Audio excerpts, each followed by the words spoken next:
Praise the lord. యేసు రక్తమే జయము. మన రక్షకుడు మన విమోచకుడైన యేసుక్రీస్తు పరిశుద్ధ నామములో అందరికీ వందనాలు. చిన్న ప్రార్థన ద్వారా ఉదయకాల వాక్య ధ్యానం చేసుకుందాము. పరిశుద్ధుడా మహాకరుణుడు అయిన దేవ యేసయ్య, సర్వాధికారి నాయన మీకే వేలాది వందనములు కృతజ్ఞత స్తుతిస్తూరం చెల్లించుకుంటున్నాను.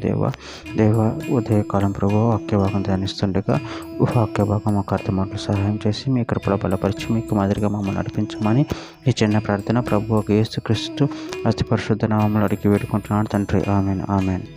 మత్తయి సువార్త 16వ అధ్యాయం 28వ వచనం. ఇక్కడ నిలిచి ఉన్న వారిలో కొందరు మనుష్య కుమారుడు తన రాజ్యంతో వచ్చుట చూచు వరకు మరణం రుచి చూడాలని నిశ్చయముగా మీతో చెప్పుచున్నాను నేను. ఆమె దేవుడి వాక్య భాగం దీవించును గాక.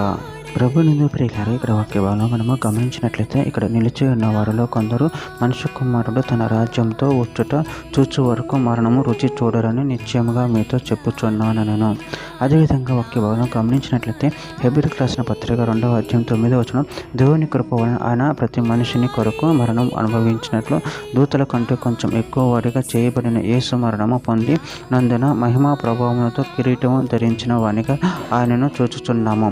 మత్తయి సువార్త 24వ అధ్యాయం 42వ వచనం, కావున ఏ దినమున మీ ప్రభు వచ్చునో మీకు తెలియదు గనక మెలకువగా నుండండి. మత్తయి సువార్త 5వ అధ్యాయం 18వ వచనం, ఆకాశమును భూమియు గతించిపోయిననే గాని ధర్మశాస్త్రం అంతా నెరవేరు వరకు దాని నుండి ఒక్క పొల్లైనను ఒక్క సున్నా అయినను తప్పిపోదని నిశ్చయముగా మీతో చెప్పుచున్నాను. మత్తయి సువార్త 10వ అధ్యాయం 23వ వచనం, వారు ఈ పట్టణంలో మిమ్మల్ని హింసించినప్పుడు మరి యొక్క పట్టణంకు పారిపోవుడి. మనుష్య కుమారుడు వచ్చే వరకు మీరు ఇజ్రాయేలు పట్టణములలో సంచారము చేసి ఉండరని నిశ్చయముగా మీతో చెప్పుచున్నాను.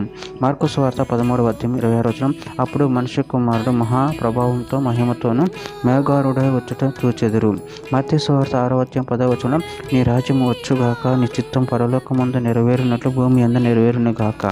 యోహాను సువార్త 1వ అధ్యాయం 51వ వచనంలో, మరియు ఆయన మీరు ఆకాశం తెరవబట్టి దేవుని దూతలు మనుష్య కుమారుని పైగా ఎక్కుటైను దిగుటైను చూస్తారని మీతో నిశ్చయముగా చెప్పుచున్నాను.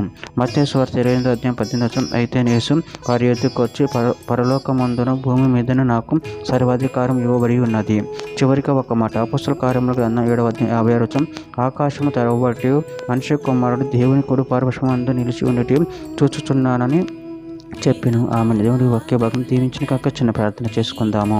పరిశుద్ధుడ మహాగణుడు అనే దేవ యేసయ్య, మీరు ఇచ్చిన వాక్యదానం ప్రభు కృతజ్ఞతలు చెల్లించుకుంటున్నాను తండ్రి. నాయన మీరే మహాగణుడు తండ్రి, మహోన్నతుడు దేవుడు ఉన్నారు తండ్రి. నేను మీ అందరూ మీ భయభక్తులు కలిగి మీ ప్రేమ కృపలు కాచి కాపాడమని చిన్న ప్రార్థన యేసు నామములో అడిగి వేడుకుంటున్నాను తండ్రి. ఆమేన్.